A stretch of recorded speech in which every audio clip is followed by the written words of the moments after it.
إن الحمد لله نحمده ونستعينه ونستغفره ونعوذ بالله من شرور أنفسنا ومن سيئات أعمالنا من يهده الله فلا مضل له ومن يضلل فلا هادي له أشهد أن لا إله إلا الله وحده لا شريك له وأشهد أن محمدا عبده ورسوله يا أيها الذين آمنوا اتقوا الله حق تقاته ولا تموتن إلا وأنتم مسلمون يا أيها الناس اتقوا ربكم الذي خلقكم من نفس واحدة وخلق منها زوجها وبث منهما رجالا كثيرا ونساء واتقوا الله الذي تساءلون به والأرحام إن الله كان عليكم رقيبا يا أيها الذين آمنوا اتقوا الله وقولوا قولا سديدا يصلح لكم أعمالكم ويغفر لكم ذنوبكم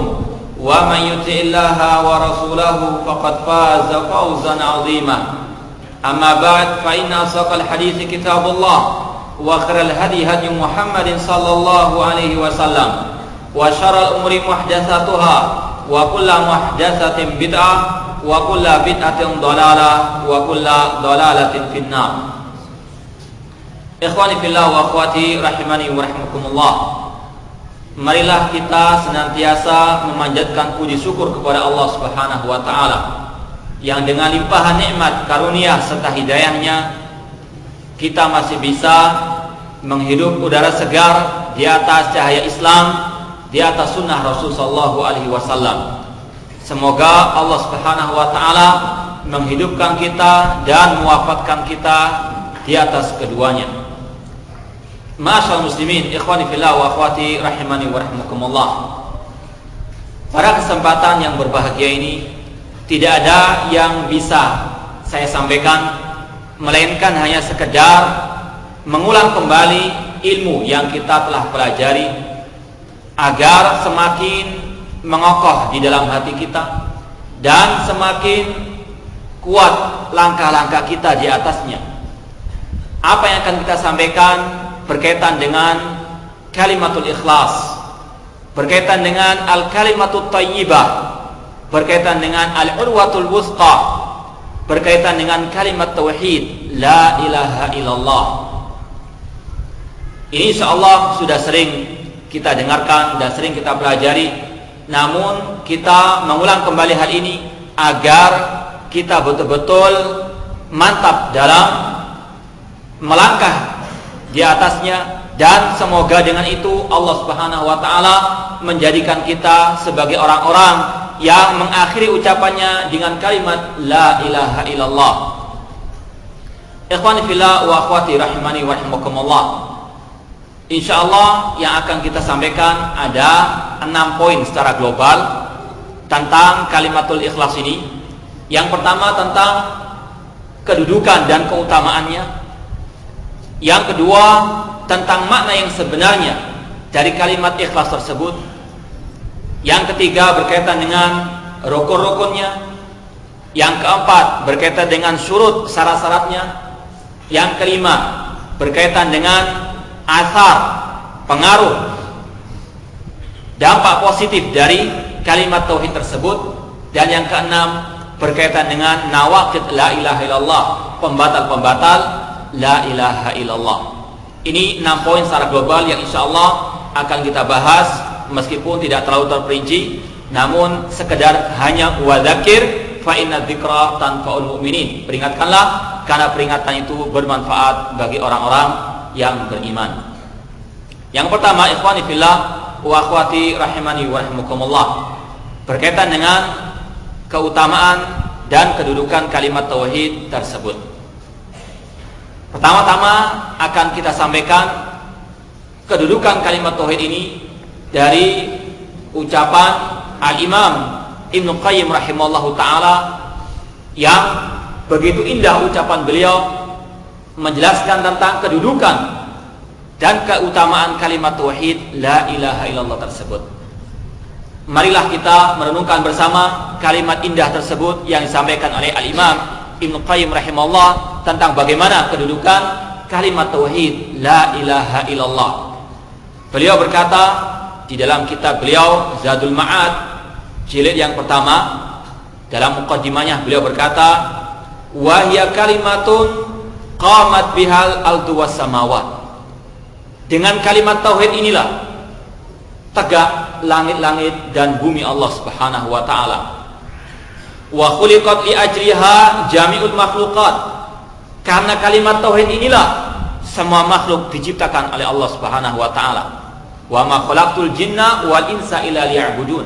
Dan tidaklah aku ciptakan jin dan manusia kecuali untuk beribadah kepadaku, kecuali untuk mewujudkan kalimat tauhid la ilaha illallah, beribadah hanya kepada Allah semata. Kemudian beliau berkata, wa biha arsalallahu rusulahu wa anzala kutubahu wa syara'a syara'i'ahu. Dan karena kalimat tauhid inilah Allah Subhanahu wa taala mengutus para rasul-rasulnya, dan Allah menurunkan kitab-kitabnya, dan Allah mensyariatkan syariat-syariatnya. Karena kalimat tauhid, karena kalimat al-ikhlas la ilaha illallah.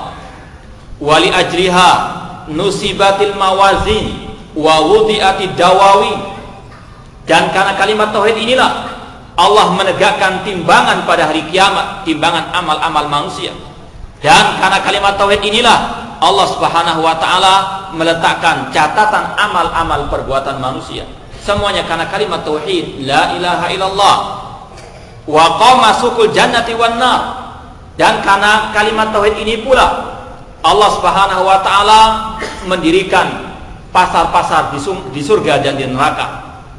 Wa biha in qasamatil khaliqa ila mu'minina wa kuffar. Dan karena kalimat tauhid inilah manusia terbedakan. Manusia dijadikan oleh Allah Subhanahu wa taala menjadi dua golongan, orang yang kafir dan orang-orang yang mukmin. Fahiya mansa'ul khalqi wal amri was thawabi wal iqad. Kalimat tauhid merupakan poros bagi penciptaan makhluk, bagi perintah dan larangan Allah Subhanahu wa taala, dan bagi pahala dan siksa yang Allah sediakan bagi manusia.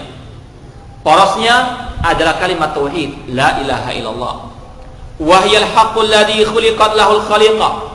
Kalimat tauhid adalah kalimatul haq, kalimat yang benar yang dengannya Allah menciptakan semua makhluknya. Wa anha wa an huquqiha as-su'alu wal hisab. Dan di atas kalimat tauhid inilah, dan karena hak-hak kalimat tauhid inilah, manusia semuanya akan dihisab, akan ditanya oleh Allah Subhanahu wa taala pada hari kiamat. Wa 'alaiha yaqa'u thawab wal iqab. Di atas kalimat tauhid inilah Allah memberikan kepada manusia pahala dan siksanya. Wa 'alaiha nusibatil qiblah. Karena kalimat tauhid inilah Allah menegakkan kiblatnya bagi manusia. Wa 'alaiha usisatil millah. Dan dengan kalimat tauhid inilah agama Islam dibangun oleh Allah Subhanahu wa taala. Wali ajliha juridat suyuful jihad. Karena kalimat tauhid inilah pedang-pedang dihunuskan untuk berjihad di jalan Allah Subhanahu wa taala. Wa yahaqqullahi ala jami'il ibad. Kalimat tauhid la ilaha illallah merupakan hak Allah atas semua hamba-hambanya. Fahiya kalimatul Islam. Itulah kalimatul Islam yang dengannya manusia masuk ke dalamnya. Wa miftahu dari salam. Dan kalimat la ilaha illallah merupakan kuncinya dari salam surga Allah Subhanahu wa taala. Wa anha yus'alul awwaluna wal akhirun. Dan karena kalimat tauhid inilah semua manusia dari yang pertama sampai terakhir akan ditanya oleh Allah pada hari kiamat. Fala tazulu qadamal abdi baina yadillah hatta yus'al an mas'alatain. Dan tidaklah bergeser kedua telapak Bani Adam, dua telapak manusia, sampai mereka ditanya oleh Allah tentang dua masalah. Yang pertama, madza kuntum ta'budun? Apa yang kalian sembah? Wa madza ajabtumul mursalin? Dan apa yang kalian ucapkan terhadap panggilan para mursalin, para rasul-rasul Allah Subhanahu wa taala? Wa jawabul ula bitahqiqi la ilaha illallah ma'rifatan wa iqraran wa amalan. Maka jawaban bagi permasalahan yang pertama adalah dengan mewujudkan kalimat tauhid la ilaha illallah, mengenalnya, menyatakannya, dan mengamalkan konsekuensi daripada kalimat tauhid tersebut. Wa jawabus tsaniyah, adapun jawaban yang kedua, bitahqiqi anna Muhammadan Rasulullah ma'rifatan wa inqiyadan wa ta'atan, yaitu dengan merealisasikan kalimat syahadat wa anna Muhammadan Rasulullah secara ilmu, secara ketundukan, dan secara ketaatan kepada Rasul sallallahu alaihi wasallam. Inilah apa yang diucapkan oleh Al-Imam Ibnu Qayyim rahimahullah ta'ala tentang bagaimana kedudukan dan keutamaan kalimat tauhid la ilaha illallah. Oleh karena itulah, ma'asyiral muslimin, ikhwani fillah wa akhwati rahimani wa rahimakumullah, perlu untuk terus kita perhatikan masalah yang sangat besar ini. Masalah suatu kalimat yang dengannya seorang manusia masuk ke dalam Islam, yang dengannya manusia masuk ke dalam surga Allah Subhanahu wa taala. Ini semua kita sampaikan di antara lain tujuannya untuk kita menyiapkan diri menghadapi suatu hari yang tidak akan mungkin kita bisa lari darinya, yaitu al-maut, kematian. Ketika manusia meninggal dunia, Munkar wan Nakir akan bertanya kepadanya, "Man rabbuka?" tentang siapa Rabbmu. Di antara cara untuk kita bisa menjawab pertanyaan tersebut dengan kita belajar tentang siapa Rabb kita, tentang apa hak-hak Allah Subhanahu wa taala. Karena tidak akan mungkin kita bisa menjawab pertanyaan Munkar wan Nakir kecuali dengan kita betul-betul memahami kalimat tauhid tersebut, dengan kita mengetahui betul siapa Rabb kita yang merupakan satu-satunya zat yang tidak ada yang berhak disembah kecualinya. Ma'asyiral muslimin rahimani wa rahimakumullah. Demikian pula ini kita sampaikan agar kita bisa mengakhiri hayat kita dengan kalimat tauhid la ilaha illallah. Karena itu suatu hal yang tidak mudah dilakukan oleh manusia kecuali yang mereka betul-betul memahaminya dan betul-betul meyakininya dalam hati dan betul-betul mengamalkannya dalam kehidupannya sehari-hari. Allah berfirman, "Yusabbitullahu alladziina aamanu bil qawli tsabiti fil hayati dunya wa fil akhirah."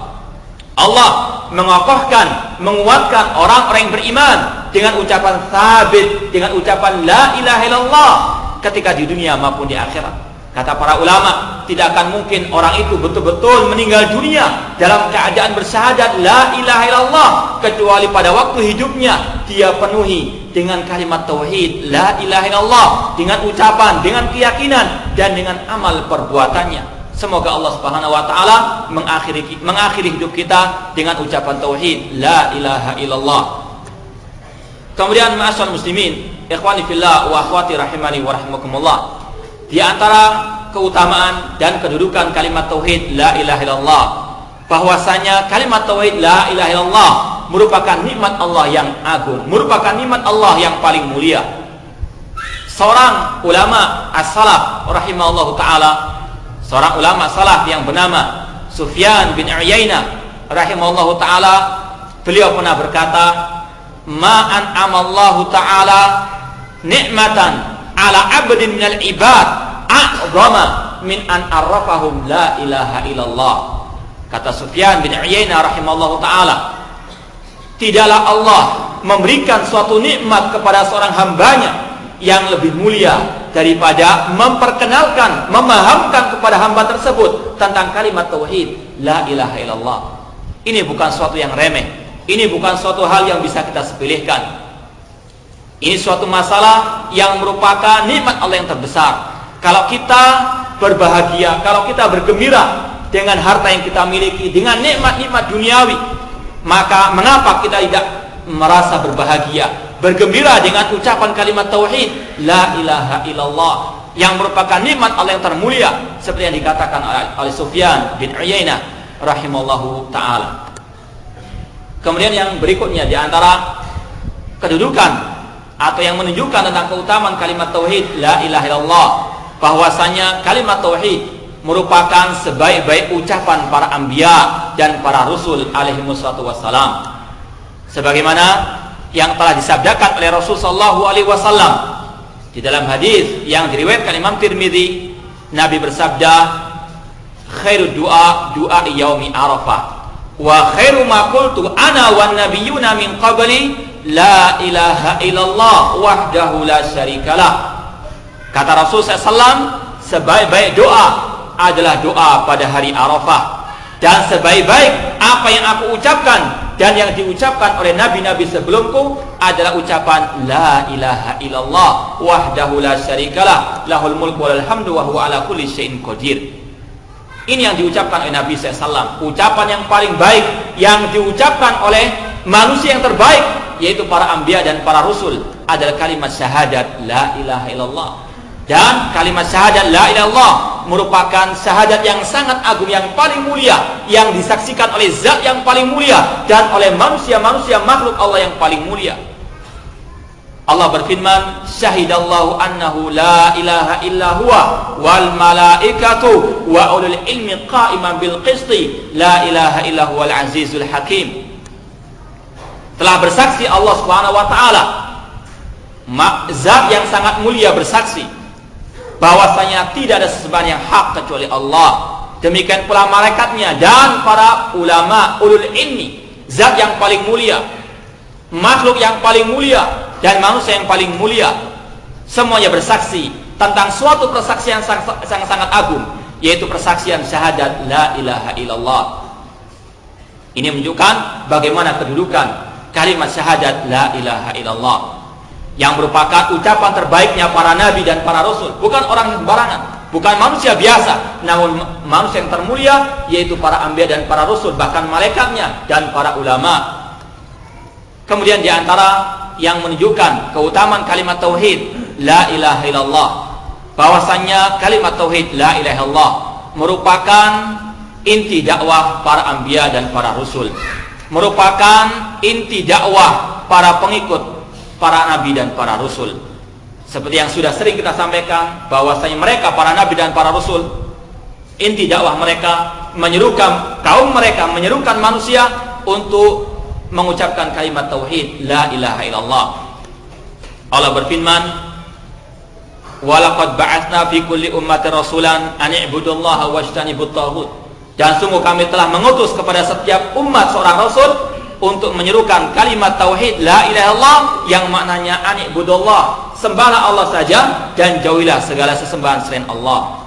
Wa ma arsalna min qablika min rasulin illa nuhi ilaihi annahu la ilaha illa ana fa'budun. Dan tidaklah kami mengutus sebelum engkau wahai Rasul seorang Nabi, kecuali kami wahyukan kepadanya tentang tidak ada sembahan yang hak, tentang la ilaha illallah fa'budun, maka sembahlah aku.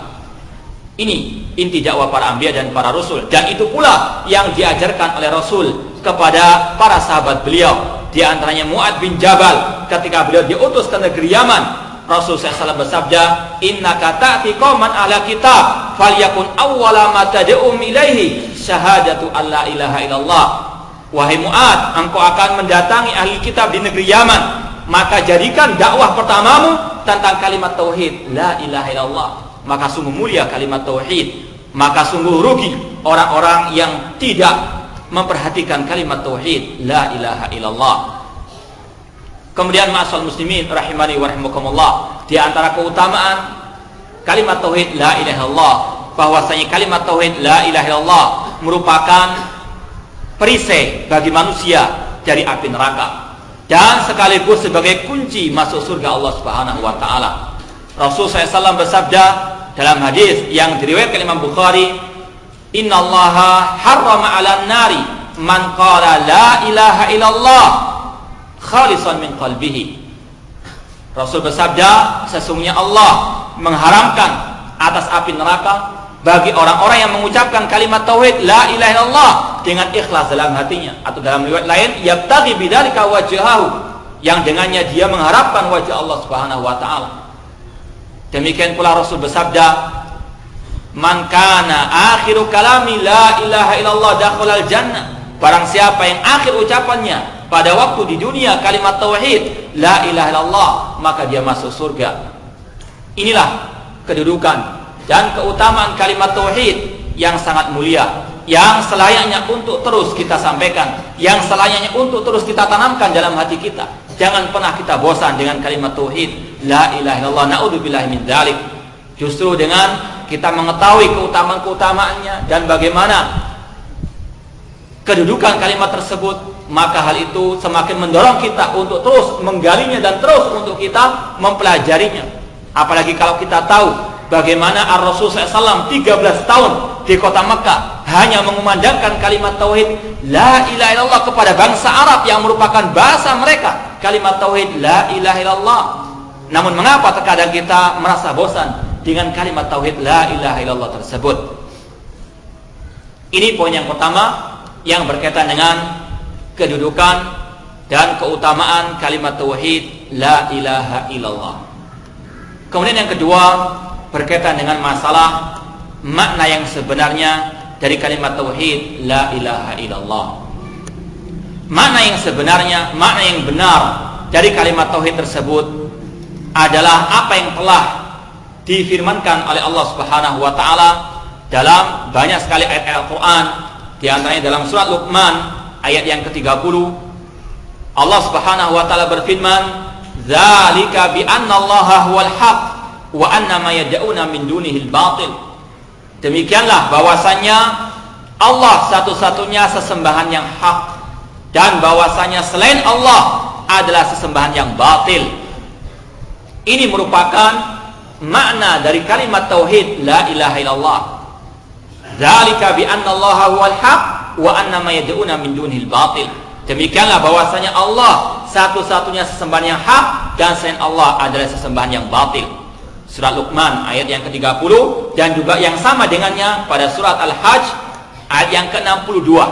Intinya sama, yang berbunyi dzalika bi annallaha wal haq wa anna ma yad'una min dunihi huwal batil.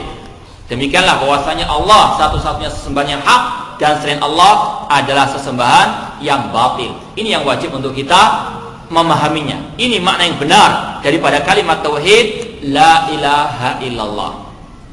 Adapun apa yang telah banyak dipahami oleh manusia, yang mana mereka mengartikan la ilaha illallah dengan tidak ada Tuhan selain Allah, dengan tidak ada pencipta selain Allah, maka ini makna yang sangat batil.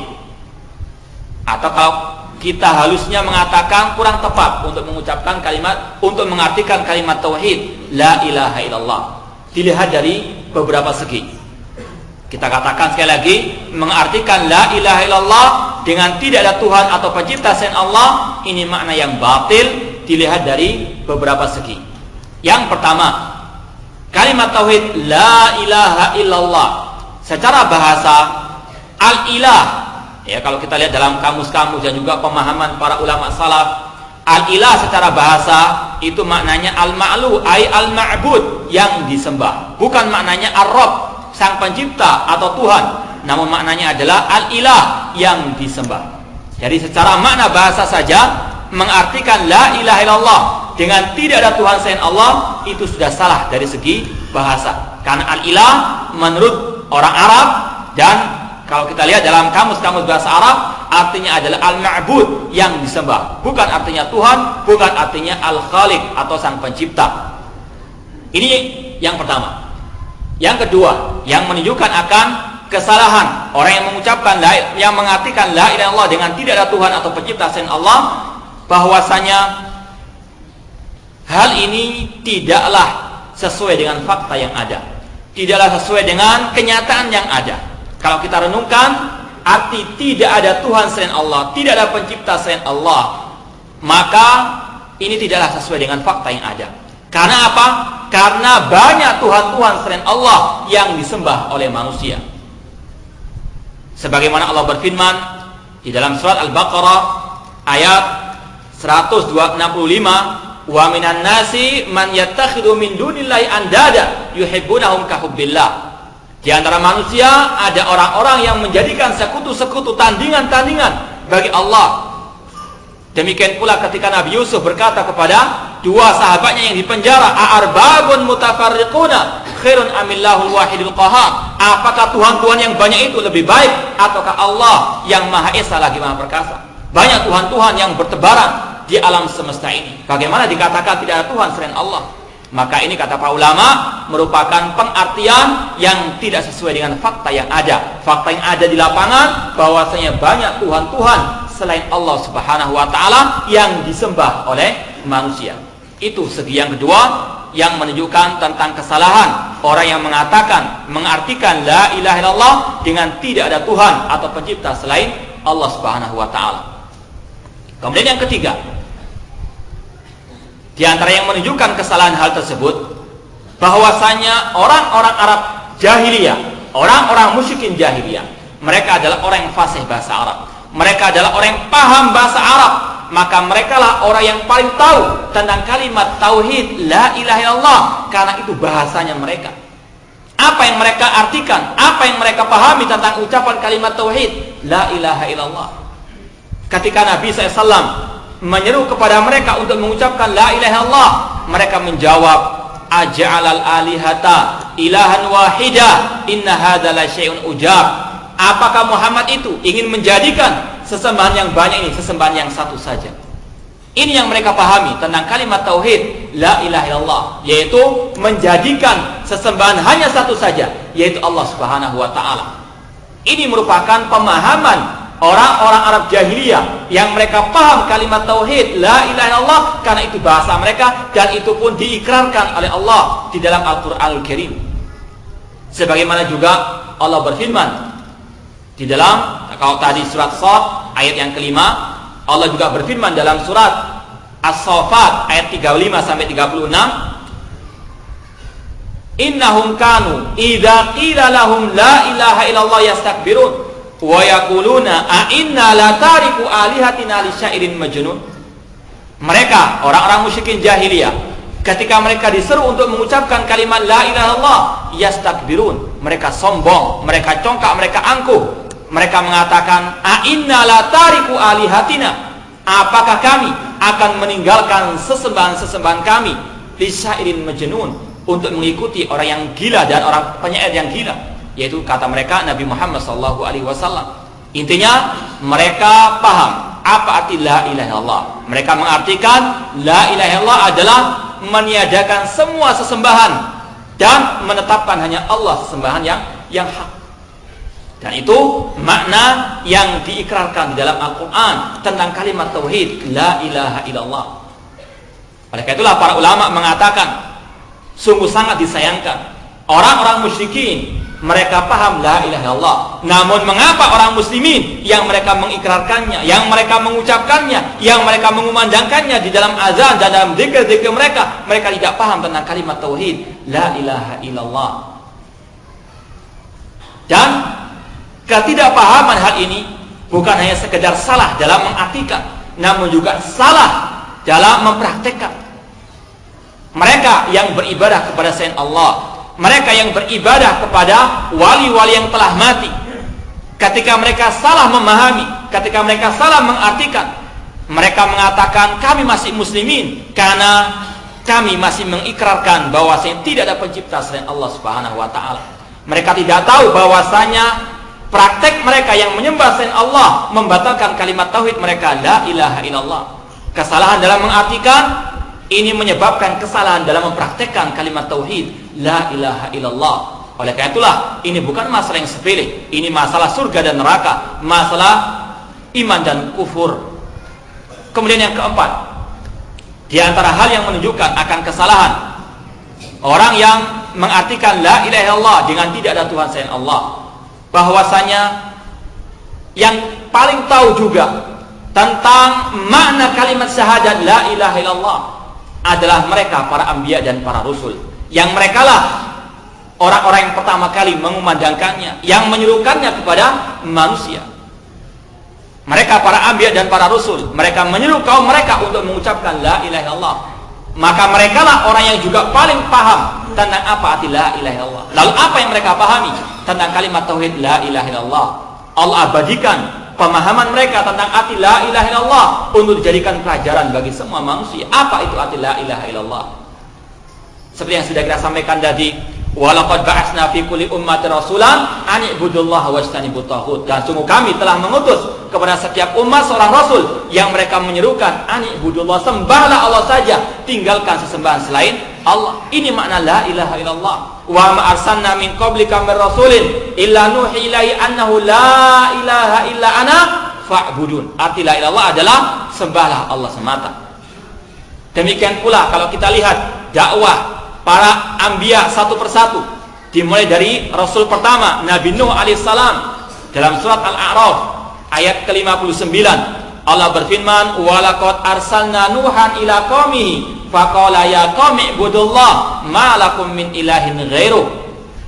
Dan sungguh kami telah mengutus Nabi Nuh kepada kaumnya. Beliau mengatakan, ya qaumi ibudullah, wahai kaumku sembahlah Allah, ma lakum min ilahin ghairu, la ilaha illallah, tidak ada sembahan yang hak bagi kalian kecuali Allah Subhanahu wa taala. Ini yang dipahami oleh Nabi Nuh alaihissalam, bahwasanya arti la ilaha illallah adalah la ma'budu bihaqqin illallah, tidak ada yang berhak disembah dengan benar kecuali Allah Subhanahu wa taala. Demikian pula dalam ayat-ayat selanjutnya, Al-A'raf ayat 65 tentang kisah Nabi Hud alaihissalam, wa ila adin akhahum hudan faqala ya qaumi ibudullah ma lakum min ilahin ghairu. Sama pemahamannya dengan Nabi Nuh alaihissalam, bahwasanya la ilaha illallah artinya sembahlah Allah saja dan jauhkanlah diri kalian dari sesembahan selain Allah. Wa ila samud akhahum salihan qala ya qaumi ibudullah ma lakum min ilahin ghairu. Semua para anbiya sepakat untuk mengartikan la ilaha illallah dengan la ma'budu bihaqqin illallah, tidak ada sembahan yang hak kecuali Allah Subhanahu wa taala. Ini pemahaman para anbiya dan para rasul. Kalau ada orang mengartikan la ilaha illallah dengan tidak Tuhan selain Allah, berarti dia telah menyelisih para anbiya dan para rasul semuanya, dari Nabi Nuh sampai Nabi kita Muhammad sallallahu alaihi wasallam. Menyelisihi para nabi, menyelisihi Nabi kita Muhammad bukan hanya dalam masalah ritual ibadah, namun diantaranya juga salah dalam mengartikan la ilaha illallah merupakan penyimpangan, merupakan penyelisihan terhadap pemahaman Nabi kita Muhammad sallallahu alaihi wasallam. Kemudian yang berikutnya di antara hal yang menunjukkan akan kesalahan arti la ilaha illallah dengan tidak ada Tuhan selain Allah, kalau kita mau merenungkan sejenak kalimat tauhid la ilaha illallah yang artinya la ma'budu bihaqqin illallah, yang mana orang-orang musyrikin mereka tidak mau mengikrarkannya karena mereka mengetahui makna tersebut. Akan tetapi mereka menuhankan Allah Subhanahu wa taala, akan tetapi mereka mentauhidkan Allah di dalam masalah rububiyahnya. Seandainya arti la ilaha illallah tidak ada pencipta selain Allah, maka secara otomatis orang-orang musyrikin akan masuk ke dalam Islam. Seandainya sekali lagi kalau arti la ilaha illallah itu tidak ada pencipta, tidak ada Tuhan selain Allah, maka secara otomatis orang-orang musyrikin akan masuk ke dalam Islam. Karena apa? Karena mereka orang musyrikin meyakini tidak ada pencipta selain Allah, tidak ada pemberi rezeki kecuali Allah Subhanahu wa taala. Jangan dikira, jangan disangka orang musyrikin tidak tahu tentang Allah Subhanahu wa taala. Mereka tahu dan mereka meyakini Allah satu-satunya pencipta langit dan bumi, pencipta mereka dan yang memberi rezeki mereka. Sebagaimana Allah berfirman, "Wa la in sa'altahum man khalaqas samawati wal arda la yaquluna Allah." Jika engkau Nabi Muhammad bertanya kepada mereka tentang siapa pencipta langit dan bumi, serentak mereka menjawab Allah. Ini keyakinan orang musyrikin, tidak ada pencipta selain Allah. Seandainya kalimat tauhid la ilaha illallah maknanya la khaliqa illallah, tidak ada pencipta selain Allah, maka mereka secara otomatis akan masuk ke dalam Islam karena mereka meyakini tidak ada pencipta selain Allah. Demikian pula Allah berfirman dalam surat Yunus ayat 31, "Qul man yarzuqukum minas sama'i wal ardi amman yamliku sam'a wal absar wa may yukhrijul hayya minal mayyiti wa yukhrijul mayyita minal hayyi wa man yudabbirul amra fasayaquluna Allah." Katakanlah wahai Nabi Muhammad, siapakah yang menurunkan rezeki kepada kalian dari langit dan bumi, dan siapakah yang memiliki pendengaran dan penglihatan, siapakah yang mengeluarkan yang hidup dari yang mati dan mengeluarkan yang mati dari yang hidup, dan siapa yang mengatur alam semesta? Serentak orang musyrikin jahiliyah menjawab Allah. Sekali lagi, seandainya kalimat tauhid la ilaha illallah artinya la khaliqa illallah, maka orang-orang musyrikin jahiliyah akan masuk ke dalam Islam. Namun karena itu bukan arti yang benar, maka mereka pun tetap dikatakan musyrikin karena mereka menyembah selain Allah, karena mereka tidak memaham, karena mereka tidak mempraktekkan ucapan la ma'budu bihaqqin illallah. Kemudian yang berikutnya, di antara hal yang menunjukkan akan kesalahan arti tidak Tuhan atau pencipta selain Allah pada kalimat tauhid la ilaha illallah, bahwasanya kalau kita merenungkan kalimat tersebut, tidak ada Tuhan, Tidak ada pencipta selain Allah, tidak ada Tuhan, tidak ada sembahan selain Allah. Ada orang mengatakan juga la ilaha illallah, artinya la ma'buda illallah atau la khaliqa illallah. Tidak ada sembahan selain Allah, tidak ada pencipta selain Allah, tidak ada Tuhan selain Allah. Maka kalau kita merenungkan lebih dalam lagi, ucapan tersebut terkadang bisa menyeret manusia ke dalam akidah sesat, akidah kufur, yaitu akidah wahdatul wujud, yang mengatakan Allah bersatu dengan hamba-hambanya. Kalau kita renungkan sekali lagi, tidak ada Tuhan selain Allah. Berarti Tuhan-Tuhan yang ada di alam semesta itu adalah wujudnya Allah Subhanahu wa ta'ala. Mereka mengatakan aliran wahdatul wujud, aliran tasawuf yang sudah sangat ekstrim, mereka mengatakan ma min mawjudin fil wujudi illa wujuduhu. Tidak ada yang wujud di alam semesta ini kecuali adalah wujudnya Allah Subhanahu wa ta'ala. Di antaranya tokoh mereka yaitu Ibnu Arabi, yang dikatakan oleh banyak para ulama dia seorang yang mu'attil, menolak tentang Allah Subhanahu wa ta'ala, mengingkari Allah Subhanahu wa ta'ala, jahidun rububiyatihi, yang mengingkari rububiyahnya Allah, yang mengingkari Allah Subhanahu wa ta'ala. Ibnu Arabi, ya, Ibnu Arabi tanpa alif lam, karena ada dua nama di situ yang terkadang tersamarkan. Ibnu Arabi tanpa alif lam ini adalah as-sufi. Yang kedua termasuk al-sunnah Ibnul Arabi al-Maliki, yang merupakan pengikut madhab Imam Malik rahimahullah. Ibnul Arabi ini al-sunnah. Adapun Ibnu Arabi tanpa alif lam ini as-sufi, yang sebagian ulama mengkafirkannya karena kekufurannya. Dia mengatakan, dan dia juga merupakan pencetus aliran wahdatul wujud, dia mengatakan ar-rabbu abdun wal abdu rabbun ya laita syi'ri manil mukallafu. Ar-rabb adalah hamba dan hamba adalah Rabb, maka siapa yang mau diperintah? Dia pun bingung sendiri. Kalau Allah itu adalah Rabb, kalau Allah itu adalah hamba dan hamba adalah Allah, siapa yang diperintahkan? Intinya dia meyakini bahwasanya Allah bersatu dengan hamba-hambanya. Demikian pula sebagian penyair sufi yang lainnya mengatakan ma ra'aitul khinzira wal kalba wal khinzira illa ilahuna. Tidaklah aku melihat, naudzubillah min dzalik, tidaklah aku melihat anjing dan babi kecuali sesembahan kita. Wa mallahu illa rahibun fi kanisa, dan tidaklah Allah kecuali rahib di dalam gereja. Ini merupakan aliran wahdatul wujud yang kufur kepada Allah Subhanahu wa taala, yang lebih kufur daripada ajaran Nasara. Kalau orang Kristen meyakini bahwasanya Allah bersemayam di dalam Nabi Isa alaihissalam, ini masih ringan dibandingkan keyakinan orang sufi.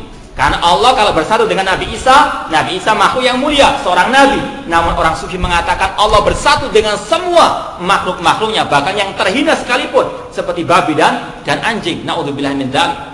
Oleh karena itulah sering kita katakan at-tasawuf merupakan gudangnya syirik, gudangnya bid'ah, dan gudangnya segala bentuk kesesatan yang ada. Semuanya ada pada aliran at-tasawuf, dari kufurnya, syiriknya, kesesatannya, kebid'ahannya, dan semuanya ada pada at-tasawuf. Oleh karena itulah tidak salah kalau sebagian ulama mengatakan tidaklah orang itu belajar tasawuf pada pagi hari kecuali pada sore harinya dia telah gila. Karena itulah ajaran-ajaran gilanya tasawuf yang ada di tengah-tengah kaum muslimin.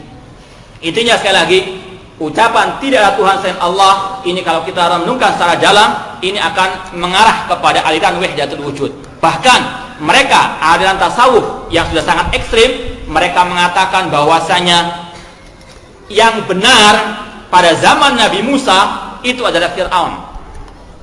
Ketika Fir'aun mengatakan ana rabbukumul a'la, aku adalah Rabb kalian yang paling tinggi, kata mereka orang tasawuf, ucapan Fir'aun ini benar. Karena apa? Dia sampai kepada tingkat makrifat. Dia tahu bahwasanya dia telah bersatu dengan Allah Subhanahu wa taala. Namun Musa masih tingkat syariat, tidak tahu apa-apa. Ini yang mereka yakini dalam kitab-kitab mereka.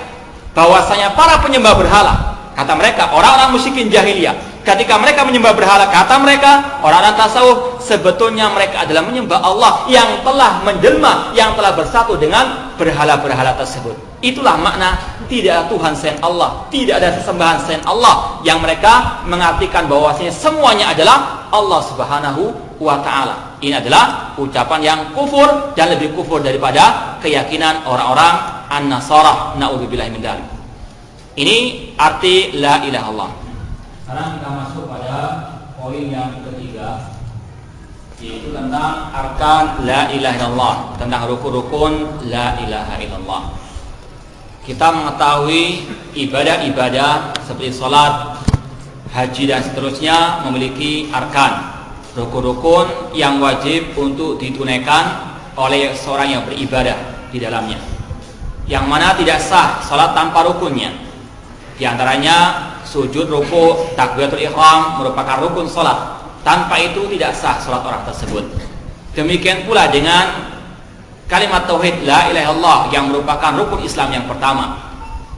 Dia memiliki rukun yang tidak sah la ilaha illallah orang tersebut tanpa betul-betul dia menunaikan, menjalankan dua rukunnya.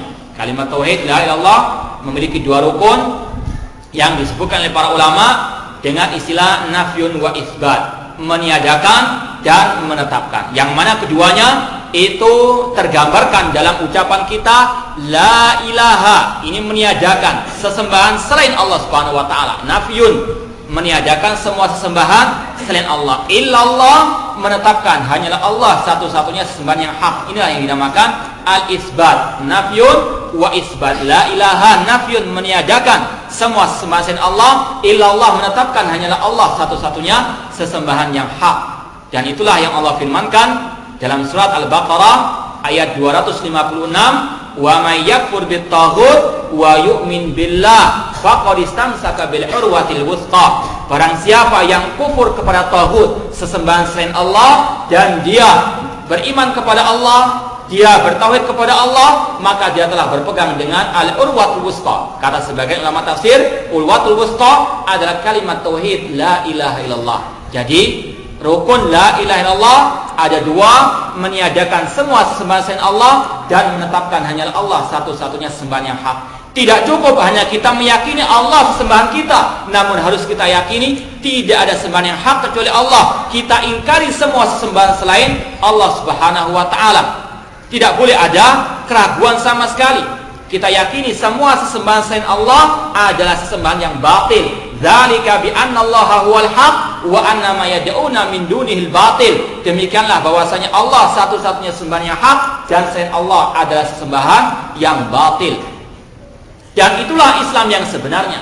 Islam yang sebenarnya bukan hanya tauhid saja, namun harus ada kebencian, harus ada berlepas diri daripada kesyirikan. Jangan kita diam dengan kesyirikan, harus ada pengingkaran, harus ada kebencian dalam hati kita. Nafyun meniadakan, mengingkari dan sekaligus benci, memusuhi kesyirikan dan orang yang berbuat kesyirikan.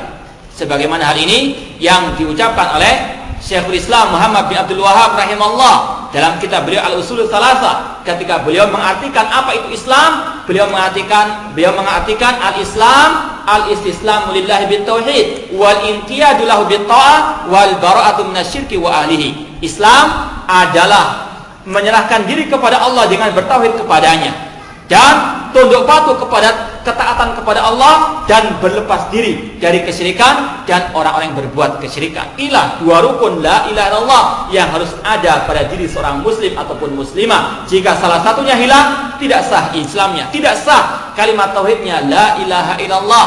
Kalau dia misalnya meyakini bahwasanya masih ada sembahan selain Allah, maka orang itu telah keluar dari al-Islam. Dan itu pula yang Allah firmankan dalam surat Al-Mumtahanah ayat yang keempat. Al-Mumtahanah ayat keempat, Allah berfirman tentang nabinya Ibrahim alaihissalam, tentang Khalilullah. Allah berfirman, qad kanat lakum uswatun hasanatun fi Ibrahim walladina ma'ahu id qalu liqaumihim inna bura'a'u minkum wa mimma ta'buduna min dunillah kafarna bikum wa bada bainana wa bainakumul adawatu wal baghdha'u abadan hatta tu'minu billahi wahda.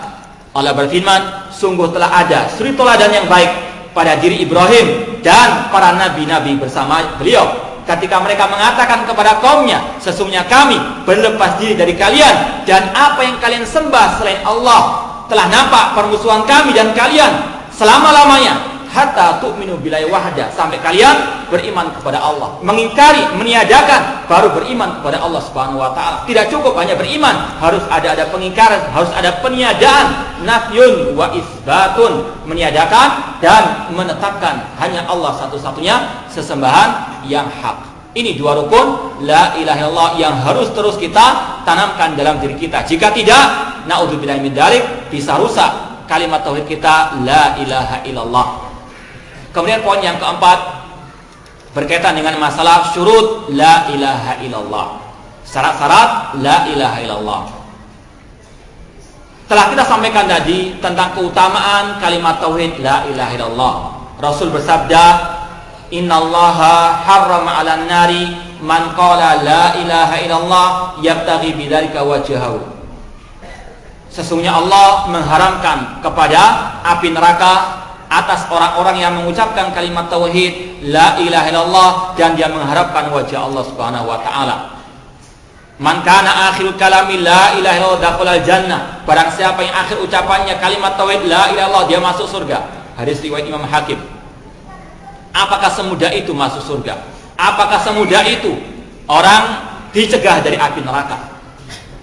Maka kalau kita perhatikan, kalimat tauhid bukan hanya sekedar ucapan di lisan, namun di sana ada syurut la ilaha illallah.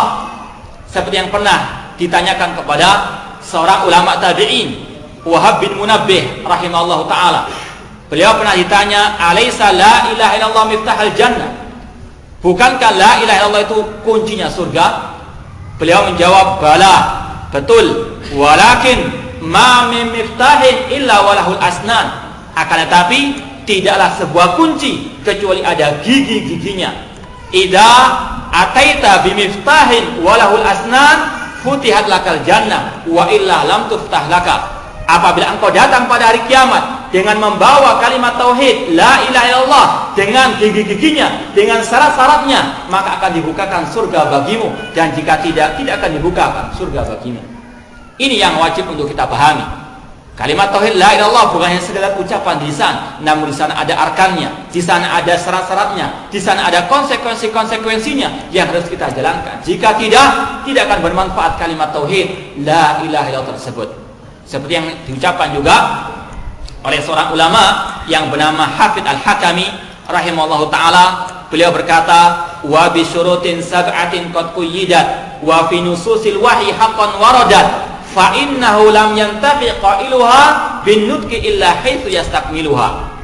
Kata beliau, dengan 7 syarat itulah kalimat tauhid diikat. Dan dalil-dalilnya, dalil-dalil tentang syarat-syarat tersebut telah ada dalam nas-nas Al-Quran maupun hadis Rasulullah SAW. Karena tidak akan mungkin orang yang mengucapkan la ilaha illallah mengambil manfaat dari ucapan tersebut sampai dia menyempurnakan, sampai dia menunaikan 7 syarat tersebut. Kata beliau, tidak bermanfaat ucapan la ilaha illallah yang diucapkan oleh seorang muslim atau muslimah sampai dia betul-betul menyempurnakan 7 syarat tersebut. Apa 7 syarat tersebut? Beliau mengatakan al-ilmu wal yaqinu wal qabulu wal inqiyadu fadri ma'akul.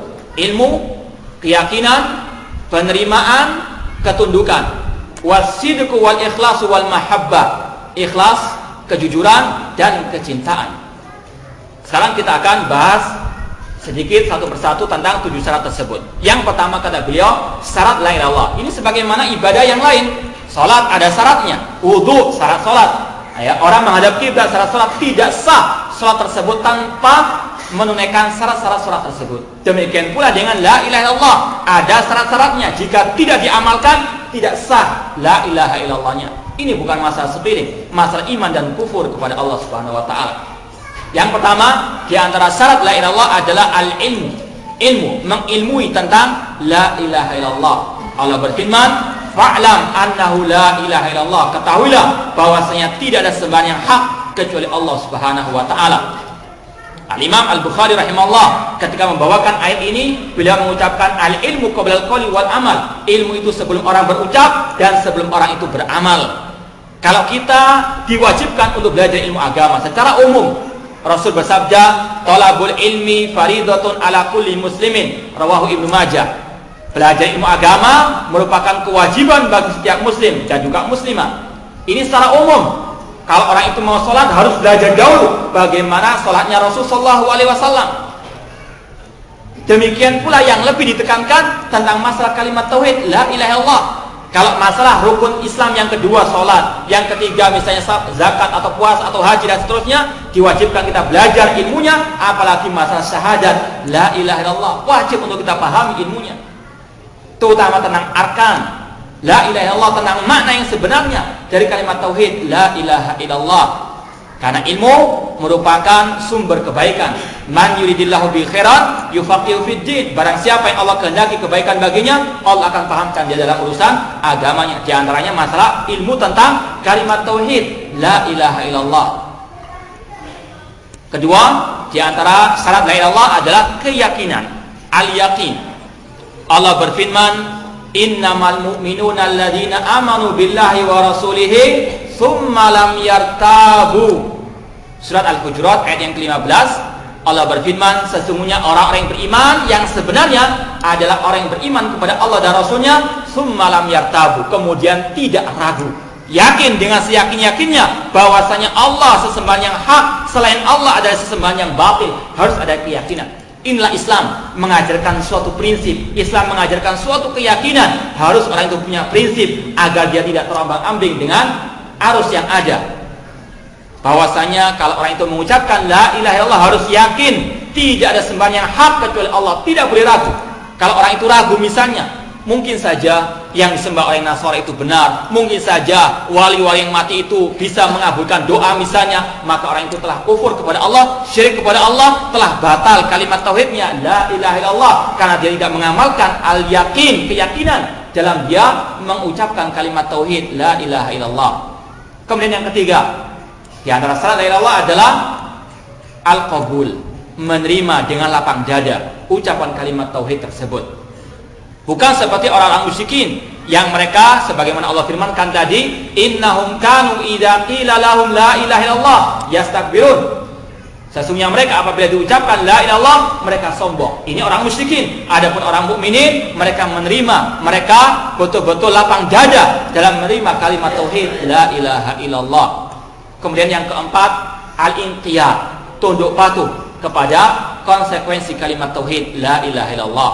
Allah berfirman, "Wa man yuslim wajhahu ilallah wa huwa muhsinun faqad istamsaka bil urwatil wusqa." Barang siapa yang menyerahkan wajahnya kepada Allah, menyerahkan semua ibadahnya kepada Allah, qul inna salati wa nusuki wa mahyaya wa mamati lillahi rabbil alamin, maka faqad istamsaka bil urwatil wusqa, maka dia telah berpegang dengan urwatul wusqa, yaitu kalimat tauhid la ilaha illallah. Tunduk patuh untuk mengamalkan konsekuensi kalimat tauhid tersebut, menyerahkan semua ibadahnya, menyerahkan semua hidupnya hanya untuk Allah semata.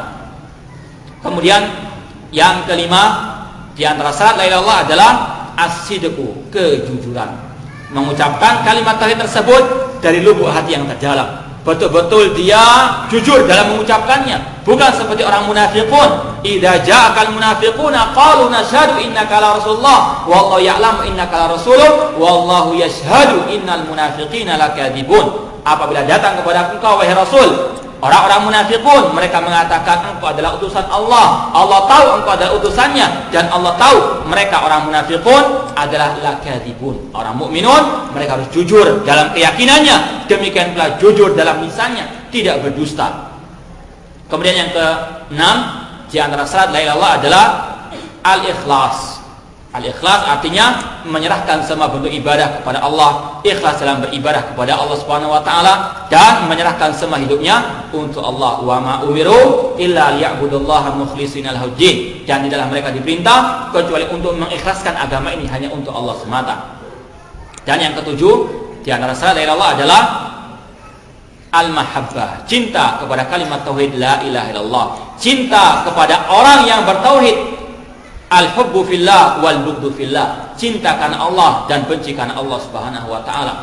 Oleh karena itulah Allah berfirman, wa minan nasi man yattakhidhu min dunillahi andada yuhibbunahum ka hubbillah walladzina amanu asaddu hubban lillah. Sebagian orang, sebagian manusia ada yang menjadikan tandingan-tandingan bagi Allah, mereka mencintai tandingan-tandingan tersebut sebagaimana mereka mencintai Allah. Sedangkan orang beriman, mereka sangat cintanya kepada Allah Subhanahu wa taala. Salasun, kata Nabi SAW, salasun man kunna fihi wajada bihinna halawatal iman. 3 perangai yang barang siapa memilikinya, maka dia betul-betul merasakan halawatal iman, lezatnya keimanan. Di antaranya kata Rasul, an yakunallahu wa rasuluhu ahabba ilaihi mimma siwahuma, yaitu dia lebih mencintai Allah dan Rasulnya daripada selain keduanya. Ini 7 syarat la ilaha illallah yang harus dipenuhi oleh seorang muslim ataupun muslimah agar betul-betul bermanfaat kalimat tersebut, agar betul-betul dia mengakhiri hidupnya dengan kalimat tauhid la ilaha illallah. Karena kata para ulama, al-insanu ma ta'ala ma'ash, orang itu mati sesuai dengan kehidupannya. Kalau kehidupannya penuh dengan tauhid, insya Allah dia mati dalam keadaan bertauhid. Namun kalau dia pada waktu hidupnya penuh dengan kesyirikan, maka hidupnya tidak akan mungkin bisa mengucapkan kalimat tauhid la ilaha illallah. Na'udzubillah min dzalik. Kemudian yang kelima, poin yang kelima tentang pengaruh dampak positif dari kalimat tauhid la ilaha illallah, terutama bagi masyarakat kaum muslimin. Yang pertama, bahwasanya ada keterkaitan yang sangat erat antara kalimat tauhid dengan tauhidul kalimah. Ini saya ambil dari ucapan Imam Masjidil Haram Asy-Syaikh Abdurrahman As-Sudais hafizahullah taala ketika beliau memberikan muhadharah di Surabaya. Beliau menjelaskan tentang keterkaitan antara kalimat tauhid la ilaha illallah dengan tauhidul kalimah. Tauhidul kalimah artinya mempersatukan umat. Bahwasanya kalau umat mau bersatu, kalau kaum muslimin mau merajut al-ukhuwah al-islamiyah yang sebenarnya tidak ada jalan lain kecuali dengan kalimat tauhid. Kalimat tauhid dengan tauhidul kalimah ada keterkaitan secara lafaz dan secara makna dan juga secara wakil kenyataan yang ada. Allah berfirman, wa inna hadhihi ummatukum ummatan wahidah wa ana rabbukum wahid wa ana rabbukum fa'budu. Sesungguhnya inilah umat kalian, umat yang satu. Maka dan aku adalah Rabb kalian, maka fa'budun, maka sembahlah aku. Tidak akan mungkin umat bisa bersatu kecuali di atas kalimat tauhid. Dan itu pula yang terjadi pada zaman Nabi sallallahu alaihi wasallam. Ketika para sahabat dahulu dalam keadaan musyrikin, mereka berpecah belah, mereka bergolong-golongan, mereka berperang ratusan atau puluhan tahun lamanya. Namun ketika tauhid datang kepada mereka, mereka masuk Islam, mengumandangkan kalimat tauhid la ilaha illallah, mereka pun bersatu, mereka pun merajut al-ukhuwah islamiyah yang tidak ada duanya di atas muka bumi ini. Karena apa? Kalimat tauhid la ilaha illallah. Maka jika kaum muslimin ingin untuk menyatukan umat ini, maka tidak ada cara lain kecuali dengan mereka kembali kepada kalimat tauhid la ilaha illallah. Yang kedua, di antara pengaruh positif, dampak positif dari kalimat tauhid la ilaha illallah, bahwasanya sumber keamanan di atas muka bumi ini ada pada kalimat tauhid la ilaha illallah, ada pada penerapan kalimat tauhid la ilaha illallah. Allah berfirman, falyabudu rabb hadzal bait alladzi at'amahum min ju'in wa amanahum min khauf. Maka hendaklah mereka orang musyrikin menyembah rabb hadzal bait, yaitu Ka'bah, menyembah Allah Subhanahu wa taala. Alladzi at'amahum min ju', yang telah memberikan mereka makan dari kelaparan dan mereka diamankan dari rasa ketakutan. Syarat utama orang itu mendapatkan keamanan, harus mereka beriman, harus mereka betul-betul menjalankan konsekuensi kalimat tauhid la ilaha illallah. Dan kalau kita mau contohkan sekarang bagaimana keamanan di suatu negara yang betul-betul menegakkan kalimat tauhid la ilaha illallah.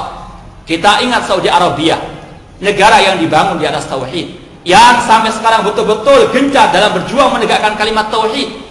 Maka apa yang mereka hasilkan? Keamanan. Jika dibandingkan dengan negeri kita, kalau negeri Saudi Arabia tidak ada kuburan-kuburan yang dikeramatkan, tidak ada perdukunan yang dilegalkan, semuanya dibasmi, semuanya diberantas, yang adalah kalimat tauhid la ilaha illallah, maka mereka pun memperoleh keamanan. Keamanan yang mungkin sangat jauh daripada negara kita yang penuh dengan kesyirikan, penuh dengan paranormalnya, penuh dengan perdukunannya dan sebagainya.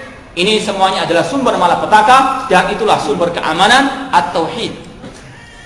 Kemudian yang ketiga, di antara pengaruh positif kalimat tauhid la ilaha illallah, bahwasanya kejayaan umat itu hanya ada pada kalimat tauhid la ilaha illallah. Kuncinya kemenangan ada pada kalimat tauhid la ilaha illallah. Kalau kaum muslimin paham artinya, betul-betul mengamalkan konsekuensinya, insya Allah mereka akan dimuliakan oleh Allah Ta'ala di dunia maupun di akhirat. Wa'adallahu alladhina amanu minkum wa amilus solihati la yastakhlifannahum fil ardi kama stakhlafal ladhina min qablihim wa la yumakkinanna lahum dinahum alladhi tadallahum wa la yubaddilannahum min ba'di khawfihim amna ya'budunani la yusyrikuna bi syai'a. Allah berjanji kepada orang-orang yang beriman di antara kalian dan yang beramal saleh untuk Allah menjadikan mereka sebagai khalifah, sebagai pemimpin di atas muka bumi ini, sebagaimana Allah menjadikan orang-orang sebelumnya sebagai pemimpin, dan Allah akan mengokohkan agama yang Allah ridhoi bagi mereka, dan Allah akan merubah ketakutan mereka dengan keamanan. Syaratnya ya'budunani, mereka hanya beribadah kepadaku, la yusyrikuna bi syai'a, dan tidak menyekutukan aku dengan sesuatu apapun. Kalau kaum muslimin mau menjadi jaya, kalau kaum muslimin mau menghancurkan orang-orang Yahudi, tidak ada jalan lain kecuali dengan kembali kepada kalimat tauhid, la ilaha illallah, menjadi seorang hamba-hamba Allah yang hanya beribadah kepada Allah Subhanahu wa taala. Sebuah hadis Rasulullah SAW yang menjelaskan bagaimana kejayaan umat kalau mereka kembali kepada al-Islam yang sebenarnya. Rasul bersabda, la taqumus sa'ah hatta yuqatilal muslimun al-yahud fayaktulahumul muslimun. Tidak akan terjadi hari kiamat sampai kaum muslimin memerangi orang Yahudi. Fayaktulahumul muslimun, dan kaum muslimin akan membasmi orang-orang Yahudi. Hatta yaktabi al-yahudi min wara'i syajari wal hajar, sampai-sampai orang Yahudi akan bersembunyi di bebatuan dan pepohonan. Fayakulal hajar was syajar, pepohonan dan bebatuan akan berkata, ya muslim, ya Abdullah, wahai orang muslim. Artinya yang betul-betul muslim, yang betul-betul bertauhid, mengingkari kesyirikan. Yang Abdullah, yang betul-betul hamba Allah, yang beribadah kepada Allah. Ini yang bisa membunuh, yang membasmi orang Yahudi yang bertauhid kepada Allah Subhanahu wa taala, yang betul-betul paham kalimat tauhid dan mengamalkan konsekuensinya. Ya muslim, ya Abdullah, bebatuan dan pepohonan akan berkata, wahai muslim, wahai Abdullah, hada yahudi warai uqtulhu, wahai orang muslim, wahai Abdullah, inilah orang Yahudi di belakangku, bunuhlah dia. Ilal gharqat fa innaha min sajaratil yahud, kecuali pohon gharqat fa innahu min sajaratil yahud, karena dia termasuk pohonnya orang Yahudi. Hadis riwayat Al-Bukhari. Ini di antara pengaruh dampak positif kalimat tauhid bagi kehidupan kaum muslimin. Kalau kaum muslimin mau mulia, mau jaya, mau mengalahkan orang Yahudi, terutama yang di Palestina saja, semoga Allah melaknat mereka, semoga Allah menghancurkan mereka, tidak ada jalan lain kecuali kembali kepada kalimat tauhid, la ilaha illallah. Saya rasa cukup sekian. Sebetulnya mau saya tambahkan lagi, cuma waktunya sudah sangat terbatas. Teruskan. Ya, tinggal satu poin lagi. Ya, kita teruskan aja cuma secara cepat, yaitu masalah nawaqidul Islam, tentang pembatal-pembatal keislaman. Ikhwani fillah wa akhwati rahimani wa rahimakumullah. Sebagaimana orang berwudu itu bisa batal, orang salat bisa batal salatnya, demikian pula dengan kalimat tauhid la ilaha illallah bisa dibatalkan oleh orang yang mengucapkannya sendiri. Oleh karena itulah ini kita pelajari dalam rangka araftus syarr la lisyarr lakin tawaqi wa man lam ya'rifil khaira min asy-syarri yaqa'u fi. Kata seorang penyair, aku mengenal kebaikan, aku mengenal kejelekan bukan untuk melaksanakannya atau mengerjakannya, akan tetapi agar aku bisa menjauhkan diri darinya. Barang siapa yang tidak tahu kebaikan dari kejelekan, maka dia akan jatuh ke dalam kejelekan tersebut. Demikian pula sebagaimana dikatakan oleh Hudzaifah bin Yaman, kana nasu yas'aluna Rasulullah sallallahu alaihi wasallam anil khair wa kuntu as'alu anis syarr makhafata ayyudrikani. Dahulu manusia bertanya kepada Rasul tentang kebaikan, namun aku bertanya tentang kejelekan agar jangan sampai menimpaku.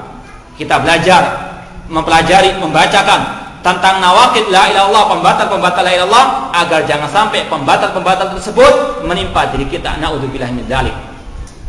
Para ulama mengatakan bahwasanya banyak sekali di dalam Al-Quran Allah menjelaskan tentang sebab-sebab batalnya kalimat tauhid la ilaha illallah. Oleh karena itulah Allah berfirman, fala tamutunna illa wa antum muslimun, janganlah kalian meninggal dunia kecuali dalam keadaan muslimun, yang bertauhid kepada Allah Subhanahu wa taala, yang tetap berpegang teguh dengan kalimat la ilaha illallah. Karena memang ada manusia-manusia akan berguguran di tengah jalan dan akan batal kalimat tauhidnya, la ilaha illallah. Dan Allah telah menjelaskan banyak sekali di antara pembatal-pembatal keislaman, pembatal-pembatal kalimat tauhid la ilaha illallah. Namun kata para ulama, yang banyak terjadi di tengah-tengah kaum muslimin ada 10 pembatal. Sebetulnya lebih dari itu, namun yang paling banyak terjadi ada 10. Ini semuanya kita sampaikan untuk kita menjauhkan diri darinya dan untuk kita memperingatkan umat darinya. Yang pertama dan yang paling utama dan paling banyak tersebar yaitu asyirku billah, syirik kepada Allah Subhanahu wa taala. Syirik ada 2 maknanya, makna secara umum dan makna secara khusus. Makna secara umum yaitu taswiyatu ghairillahi billah fima huwa min khasaisillah, yaitu menyamakan Allah dengan selainnya di dalam hal-hal yang merupakan kekhususan Allah. Menyamakan Allah dengan selainnya di dalam hal-hal yang merupakan kekhususan Allah. Apa kekhususan Allah itu? Yaitu rububiyahnya, uluhiyahnya, dan asma wa sifatnya. Dari sini kita mengetahui bahwa syirik ada 3 secara global: syirik dalam rububiyah, syirik dalam uluhiyah, syirik dalam asma wa sifat. Syirik dalam masalah rububiyah, dengan orang itu meyakini ada sesembahan selain, ada pencipta selain Allah, ada yang mengatur alam semesta selain Allah. Apakah ada orang yang berbuat seperti itu di kalangan kaum muslimin? Kita jawab ada. Di antaranya kita kembali lagi kepada gudangnya syirik, yaitu tasawuf. Mereka tasawuf meyakini mereka memiliki wali-wali yang mereka namakan dengan al-abdal, al-aqtab, al-ghaus, dan yang lainnya an-nujaba. Mereka mengatakan bahwasanya wali-wali mereka itulah yang mengatur alam semesta ini. Mereka lah yang menjaga alam semesta ini. Oleh karena itulah mereka apa? Istilahnya takut kualat ya dengan kiai-kiai mereka, dengan wali-wali mereka. Karena apa? Karena mereka meyakini wali-wali mereka itulah yang menjaga alam semesta ini, yang mengatur alam semesta ini. Ini adalah syirik dalam masalah rububiyah yang lebih baik orang musyrikin jahiliyah daripada mereka. Adapun syirik dalam masalah uluhiyah jelas, yaitu mereka menyembah selain Allah, berdoa kepada selain Allah, berdoa kepada orang yang telah mati, dan seterusnya. Syirik dalam masalah uluhiyah. Syirik dalam masalah asma wa sifat, menyamakan Allah dalam nama dan sifatnya dengan makhluk-makhluknya. Contoh misalnya, kalau ada orang yang mengaku tahu yang gaib, maka dia menyekutukan Allah di dalam masalah tauhid asma wa sifat. Karena di antara sifat Allah, dialah satu-satunya zat yang mengetahui yang gaib. Qul la ya'lamu man fis samawati wal ardil ghaiba illallah. Katakanlah, tidak ada yang mengetahui yang gaib di langit maupun di bumi kecuali Allah Subhanahu wa taala. Kalau ada orang yang meyakini bahwasanya dukun atau paranormal atau orang pintar dan seterusnya tahu yang gaib, maka dia telah syirik kepada Allah dalam asma wa sifatnya. Ini arti syirik secara umum, syirik rububiyah, uluhiyah, dan asma wa sifat. Akan tapi sebagian ulama lebih mengkhususkan dalam masalah syirik uluhiyah, yaitu berdoa kepada selain Allah Subhanahu wa taala. Da'watu ghairillahi ma'ahu, meminta kepada selain Allah bersama juga di lain waktu dia meminta kepada Allah Subhanahu wa taala. Ini adalah syirik yang banyak terjadi di tengah-tengah kaum muslimin. Dan kita ma'asyar muslimin rahimani wa rahimakumullah, jangan pernah kita merasa aman daripada kesyirikan. Jangan pernah kita menjamin diri kita pasti kita selamat dari kesyirikan. Ini adalah sikap yang tidaklah benar. Jangankan kita, para nabi, diantaranya Khalilullah, kekasihnya Allah, Nabi Ibrahim alaihissalam, Abul Anbiya, bapaknya para nabi, beliau masih takut dengan kesyirikan. Beliau berdoa kepada Allah, wa janubani wa bani anak budal asnam. Ya Allah, jauhkanlah diriku dan anak keturunanku dari menyembah berhala. Nabi Khalilullah takut kepada kesyirikan. Maka kita lihat dalam diri kita, apakah kita mengikuti jejak Nabi Ibrahim alaihissalam atau kita menganggap diri lebih baik daripada Nabi Ibrahim alaihissalam. Demikian pula dengan Nabi kita, Sayyidi waladi Adam, Muhammad sallallahu alaihi wasallam. Beliau berdoa kepada Allah, Allahumma inni a'udzubika an usyrika bika syai'an a'lamu wa astaghfiruka lima la a'lamu. Ya Allah, jauhkanlah diriku dari kesyirikan yang aku ketahui dan aku mohon ampun kepadamu dari kesyirikan yang tidak aku ketahui. Nabi Muhammad SAW takut kepada kesyirikan. Maka kita lihat diri kita. Maka jangan pernah kita merasa bosan dengan belajar akidah, belajar tentang masalah tauhid, karena inilah yang akan selalu mengokohkan kita, mengokohkan langkah-langkah kita untuk kita tetap berjalan di atas kalimat tauhid la ilaha illallah. Kemudian yang kedua, di antara pembatal kalimat tauhid la ilaha illallah yaitu menjadikan perantara dalam dia berdoa kepada Allah Subhanahu wa taala dengan melewati orang-orang yang telah mati, wali-wali yang telah mati dan yang selainnya yang mereka berdoa kepadanya, yang mereka meminta syafaat kepadanya.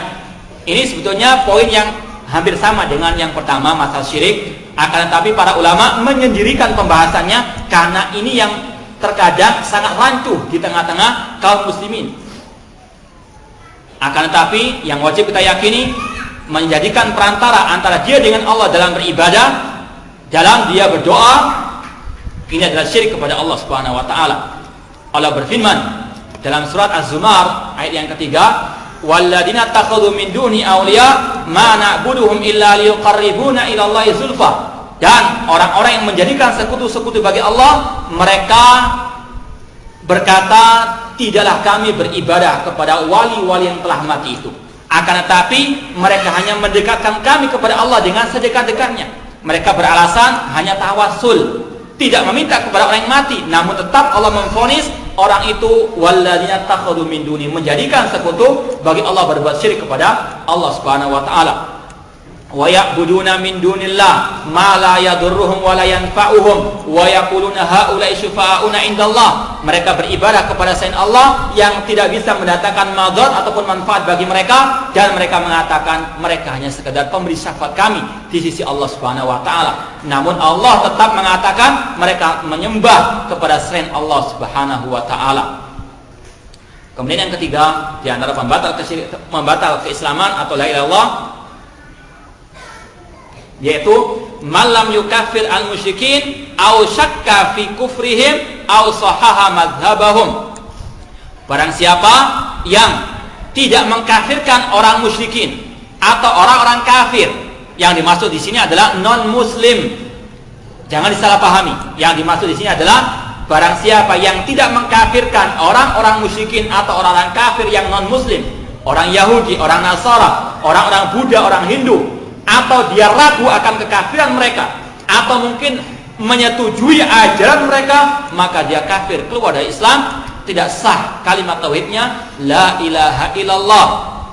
Makanya kita sampaikan tadi, di antara rukun la ilaha illallah adalah benci kepada kesyirikan dan mengingkari kesyirikan dan orang yang berbuat kesyirikan. Jika tidak, maka tidak sah kalimat tauhid kita la ilaha illallah. Allah berfirman, innal ladzina kafaru min ahlil kitabi wal musyrikina fi nari jahannam khalidina fiha ulaika hum syarrul bariyah. Sesungguhnya orang-orang kafir dari ahli kitab, Yahudi ataupun Nasara, dan orang-orang musyrikin, yaitu orang Buddha, orang Hindu, Konghucu dan seterusnya, mereka adalah orang yang kekal dalam api neraka, ulaika hum syarrul bariyah, dan mereka adalah sejelek-jelek makhluk di atas muka bumi. Kita yakin mereka adalah kufar, mereka adalah orang-orang musyrikun. Jangan mengatakan mereka saudara kita seagama, naudzubillahi min dzalik. Seperti yang digencarkan oleh orang-orang jin dan seterusnya yang meyakini adanya ajaran pluralisme, menyatukan antara semua agama atau menyamakan antara semua agama. Kita yakini inna dina indallahi Islam wa man yabtaghi ghairal islami dinan falan yuqbala min wa huwa fil akhirati minal khasirin. Islam satu-satunya agama yang hak, selain Islam adalah agama yang batil. Wajib ada keyakinan seperti itu. Sebagaimana keyakinan kita tidak ada sembahan yang hak kecuali Allah, dan selain Allah adalah sembahan yang batil. Kemudian yang keempat, yaitu barang siapa meyakini ada ajaran yang lebih baik daripada ajarannya Nabi Muhammad SAW. Ini kembali kepada masalah berhukum dengan selain hukum Allah, dan ini sudah sering kita sampaikan. Ini ada perinciannya. Allah berfirman, wa man lam yahkum bima anzalallahu fa ulaika humul kafirun. Barang siapa yang tidak berhukum dengan hukum Allah, maka mereka kafir. Ini kalau orang itu meyakini Islam kadaluarsa, ajaran Islam, hukum Islam tidak berlaku, orang itu murtad, keluar dari Islam. Dia meyakini Islam sama dengan agama yang lainnya atau hukum yang lainnya, Islam sama dengan hukum barat dan sebagainya, maka orang itu kafir, murtad dari Islam, tidak sah la ilaha illallahnya. Namun kalau hanya sekedar dia melaksanakannya tanpa keyakinan seperti itu, dan dia meyakini Islam yang terbaik, ajaran Nabi yang terbaik, namun karena syahwatnya, nafsunya dia menyelisihi, maka dia tidak kafir dari al-Islam. Ini ada perinciannya. Kemudian yang kelima yaitu man abghada syai'an mimma ja'a bir rasul. Yang kelima di antara pembatal la ilaha illallah yaitu dia membenci ajaran Nabi Muhammad sallallahu alaihi wasallam dan tentunya telah ditegakkan hujah kepadanya. Disampaikan itu adalah ajaran Rasul. Kalau dia membencinya meskipun dia mengamalkannya, orang itu bisa kafir murtad dari al-Islam. Sebagaimana Allah berfirman, "Dzalika bi annahum karihu ma anzalallah fa ahbata a'malahum." Demikianlah sesungguhnya mereka membenci ajaran Allah Subhanahu wa taala, maka Allah menggugurkan semua amal ibadahnya. Oleh karena itulah iman adalah keyakinan dalam hati, ucapan di lisan, dan amal perbuatan anggota badan. Harus ada kesesuaian antara keyakinan, ucapan, dan amal anggota badan. Jika amal anggota badan beramal, lisan mengucapkan namun hati tidak, bahkan membenci apa yang dilakukannya, maka bisa orang itu murtad dari Islam. Dia misalnya melaksanakan ibadah salat namun dia benci kepada salat. Dia mengatakan salat mengganggu aktivitasnya. Islam mengikat dia dengan salat dan seterusnya, benci dengan ibadah salat padahal dia melakukannya, orang itu bisa murtad dari al-Islam, maka berbahaya. Makanya iman sekali lagi harus dengan keyakinan, ucapan lisan, dan amalan anggota badan. Maka wajib untuk kita berhati-hati. As-sadis yang keenam di antara pembatal keislaman atau la ilaha illallah, man istahza'a bi syai'in min dinir Rasul sallallahu alaihi wasallam, yaitu barang siapa yang memperolok agama Allah, yang memperolok ajaran Rasul sallallahu alaihi wasallam, orang itu bisa murtad dari al-Islam. Sebagaimana Allah berfirman, "Qul abillahi wa ayatihi wa rasulihi kuntum tastahzi'un la ta'tadiru faqad kafartum ba'da imanikum." Katakanlah, apakah dengan Allah, dengan ayat-ayatnya dan Rasulnya kalian saling memperolok? La ta'tadiru, jangan kalian mohon ampun, jangan kalian mohon maaf, karena kalian telah kafir setelah kalian beriman kepada Allah Subhanahu wa taala. Misalnya kalau ada orang memperolok orang yang berjenggot, seperti kambing, orang yang celananya naik sampai di atas mata kaki, dikatakan kebanjiran, dikatakan orang yang bakhil untuk membeli celana dan sebagainya, maka naudzubillah min dzalik, ucapan tersebut bisa mengeluarkannya dari Islam. Maka hati-hati, jaga lisan. Man kana yu'minu billahi wal yawmil akhir falyakul khairan aw liyasmut. Barang siapa yang beriman kepada Allah dan hari akhir, hendaklah mengucapkan yang baik atau diam. Kalau dia mengucapkan ucapan yang memperoleh agama Allah, bisa keluar dari Islam. Memang lidah tak bertulang, dia merupakan penyebab masuk ke dalam Islam. Dengan dia mengucapkan la ilaha illallah, dia masuk ke dalam Islam. Dan dengan ucapan pula terkadang manusia bisa keluar dari al-Islam. Maka jaga lisan, Makanya Rasul mengatakan kuffa alaika hada, jaga lisan, karena ini merupakan sumber malapetaka dan juga merupakan sumber kebaikan jika digunakan pada yang baik. Kemudian yang ketujuh di antara pembatal la ilaha illallah adalah as-sihru, sihir. Orang yang belajar sihir, orang yang menyihir, atau dia tukang sihir, atau dukun, atau paranormal, maka orang-orang itu adalah kufar. Mereka adalah orang yang murtad dari al-Islam. Dan para ulama mengatakan tidaklah mereka menjadi dukun yang sebenarnya, menjadi tukang sihir yang sebenarnya, tukang santet yang sebenarnya, kecuali mereka harus kafir kepada Allah, mereka harus berbuat syirik kepada Allah Subhanahu wa taala. Nabi SAW bersabda, "Man ata kahinan aw arrafan fasaddaqahu bima yaqul faqad kafara bima unzila ala Muhammad," rawahu Muslim. Barang siapa yang mendatangi paranormal, paramal atau dukun dan dia membenarkan ucapannya, maka dia telah kafir kepada apa yang diturunkan kepada Nabi Muhammad SAW. Kalau saja yang datang membenarkan ucapannya kafir, apalagi dukunnya, apalagi paranormalnya, maka lebih kafir lagi. Dan itu merupakan kaidah, tidaklah mereka menjadi dukun atau paranormal atau yang dikatakan orang pintar, kecuali dia harus kafir kepada Allah Subhanahu wa taala. Dan survei telah membuktikan akan hal itu. Kenyataan di lapangan, mereka tidaklah menjadi dukun kecuali mereka harus syirik kepada Allah, menyembah jin, mereka harus misalnya menghinakan mushaf, mereka harus kufur kepada Allah Subhanahu wa taala. Pasti tidak akan mungkin orang itu menjadi dukun atau paranormal yang sebenarnya kecuali harus kafir kepada Allah Subhanahu wa taala. Allah berfirman, "Wa ma yu'allimani min ahadin hatta yaqula innama nahnu fitnah fala takfur." Dan tidaklah mereka Harut dan Marut mengajarkan sihir itu kepada seseorang sampai mereka mengatakan nahnu fitnah, kita adalah suatu atau ujian, maka janganlah kalian kafir dengan belajar sihir atau mengajarkannya atau mengamalkan sihir tersebut. Apapun macam sihir tersebut itu adalah kufur kepada Allah Subhanahu wa taala. Yang kedelapan, mudhaharatul musyrikin wa muawanatuhum 'alal muslimin, yaitu membela, mendukung orang musyrikin karena cinta agama mereka. Ini sudah kita sampaikan pada pertemuan yang lalu tentang masalah at-tawalli, yaitu mendukung, menolong orang musyrikin karena dorongan cinta kepada agama mereka. Seperti orang Syiah, qatalahumullah, dalam sejarah disebutkan mereka lah orang-orang yang pernah membantu orang-orang kafir dalam memerangi kaum muslimin. Pada zamannya Syekhul Islam Taimiyah rahimahullah, mereka yang membukakan pintu bagi Tatar untuk membasmi kaum muslimin. Karena apa? Mereka cinta kepada agama yang Tatar tersebut karena sama dengan orang-orang Syiah tersebut. Maka mereka lah orang-orang yang membatalkan kalimat syahadat la ilaha illallah. Allah berfirman, "Wa man yatawallahu minkum fa innahu minhum." Barang siapa yang tawali kepada mereka, yaitu membela, mendukung, membantu orang musyrikin karena cinta agama mereka, maka dia termasuk golongan orang musyrikin tersebut. Ini berbeda dengan apa? Membantu orang musyrikin atau orang kafir karena cinta dunianya, dibedakan. Seperti kisah Hatib bin Abi Balta'ah, seorang sahabat Rasulullah SAW, ketika beliau memberitahukan rahasianya Rasulullah SAW kepada kaum musyrikin di kota Mekah. Ketika Rasul ingin menyerbu kota Mekah, Hatib bin Abi Balta'ah menyebarkan rahasia Rasulullah SAW kepada orang musyrikin lewat surat yang disampaikan kepada seorang perempuan. Kemudian Allah memberikan wahyu kepada Nabi Muhammad untuk mengambil kembali surat tersebut. Kemudian Rasul pun bertanya kepada Hatib bin Abi Balta'ah dan beliau pun menjawab bahwasanya hal itu dilakukan oleh beliau karena dorongan untuk dia membantu saudara-saudaranya yang ada di kota Mekah. Karena apa?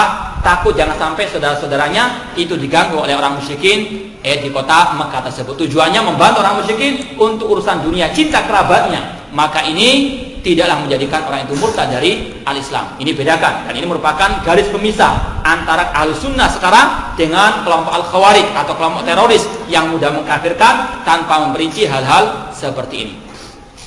Yang kesembilan, yaitu mani'taqada anna ba'dhan nasi yasi'u al-khuruj an syariati Muhammad SAW kama wasi' al-khidra al-khuruj an syariati Musa alaihissalam, yaitu barang siapa yang meyakini bolehnya seseorang keluar dari syariat Nabi Muhammad. Ini semuanya juga ditujukan kepada gudangnya kesyirikan, yaitu kaum tasawuf yang mereka menganggap kalau wali itu sudah sampai tingkat makrifat, tidak ada halal, tidak ada haram, semuanya halal, tidak ada taklif, tidak ada ibadah, semuanya dibolehkan, mubah, tidak ada perintah, tidak ada larangan. Mereka beralasan sebagaimana Khidir keluar daripada syariat Nabi Musa alaihi salam. Maka orang yang meyakini bolehnya keluar dari syariat Nabi Muhammad, orang itu kafir dari al-Islam. Allah berfirman, "Qul ya ayyuhan nasu inni rasulullah ilaikum jami'an." Katakan oleh Nabi Muhammad, wahai manusia, aku adalah utusan Allah kepada kalian semuanya. Ini perbedaannya. Kalau Nabi Khidir itu dibolehkan keluar daripada syariat Nabi Muhammad, dari syariat Nabi Musa, ini karena Nabi Musa tidak diutus kepada Nabi Khidir. Nabi Khidir bukan kaumnya Nabi Musa. Ini beda dengan Nabi Muhammad SAW. Nabi Muhammad diutus kepada semua manusia, bahkan kepada jin. Maka tidak ada yang boleh keluar daripada syariat Nabi Muhammad SAW. Walladzi nafsi biyadi la yasma'u bi ahadun min hadhil ummah yahudiyan aw nasraniyan summa yamut wa lam yu'min billadzi ursiltu bih illa kana min ashabin nar. Rawahu Muslim. Rasul bersabda, demi jiwaku yang ada di tangannya, tidaklah mendengar tentangku seorang pun dari umat ini, Yahudi ataupun Nasara, kemudian dia mati dan tidak beriman dengan apa yang aku bawa, kecuali dia termasuk penghuni api neraka. Tidak ada yang boleh keluar daripada syariat Nabi Muhammad, meskipun dia wali, tuan, guru, kiai atau yang lainnya, harus tunduk kepada syariat Nabi Muhammad SAW. Ini bedanya. Kalau Nabi Muhammad diutus kepada semua manusia, adapun Nabi Musa diutus hanya kepada kaumnya. Dan itu pula yang disabdakan oleh Nabi SAW. Beliau bersabda, utitu khamsan lam yu'tahunna nabiyyun qabli. Aku diutus aku diberikan 5 keistimewaan yang tidak diberikan kepada seorang pun dari nabi sebelumku. Di antaranya kata Rasul, kanan nabiyyu bu'itsa ila qaumi khassatan wa bu'istu ilan nasi jami'an. Dahulu para nabi diutus kepada kaumnya secara khusus, adapun aku diutus kepada semua manusia. Ini bedanya antara Nabi Musa dengan Nabi Muhammad. Nabi Musa diutus kepada kaumnya saja, oleh karena itulah boleh bagi Nabi Khidir untuk keluar dari syariat Nabi Musa alaihissalam. Adapun Nabi Muhammad tidak ada seorang pun yang bisa keluar daripada syariatnya. Sampai-sampai beliau Nabi Muhammad pernah berkata, "Lau kana Musa hayyan lama wasi'ahu illa ittiba'i." Seandainya Nabi Musa hidup, tidaklah dibolehkan kecuali dia harus mengikuti ajaranku. Ini yang ke-9. Yang ke-10 yang terakhir, al-i'rad an dinillah, yaitu berpaling daripada agama Allah, la yata'allamuhu wa la ya'mal bihi, cuek terhadap Islam, tidak mau belajar tentang Islam, tidak mau mengamalkan Islam sama sekali, tidak ada kepedulian sama sekali tentang al-Islam, tidak ada kecemburuan terhadap Islam sama sekali, hatinya mati, tidak ada gerak sama sekali untuk mengetahui tentang Islam, untuk mengamalkan Islam, maka ini bisa mengeluarkan pelakunya dari al-Islam meskipun orang itu bersyahadat la ilaha illallah. Dan hal-hal ini, masalah kafir mengkafirkan ini sudah sering kita sampaikan. Ini kita menghukumi secara umum, tidak bisa kita praktekkan person-personnya. Cukup ini untuk kita jadikan bahan renungan, untuk kita jauhi, untuk kita memperingatkan umat darinya. Adapun kafir mengkafirkan, masalah memvonis orang itu murtad, ini butuh perincian lebih lanjut dan sudah sering kita sampaikan. Wallahu ta'ala alam. Dan semoga bermanfaat, dan semoga Allah Ta'ala menghidupkan kita di atas Islam dan kalimat tauhid la ilaha illallah. Dan saya rasa cukup soal-soal yang ada sekarang ini, tidak perlu ditambah lagi karena waktunya sudah sangat malam. Bismillah.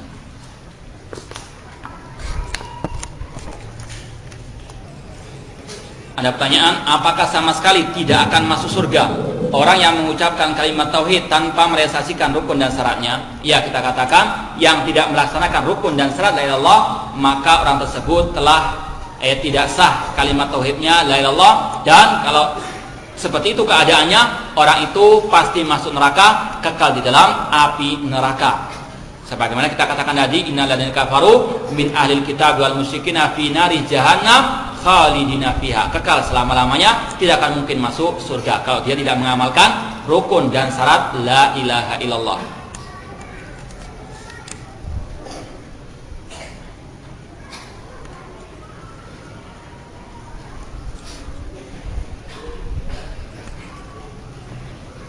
Apakah zikir yang paling utama kalimat la ilaha illallah atau baca Al-Quran? Sebutkan dalilnya. Rasul mengatakan afdalul zikri la ilaha illallah, semulia-mulia zikir adalah ucapan kalimat tauhid la ilaha illallah.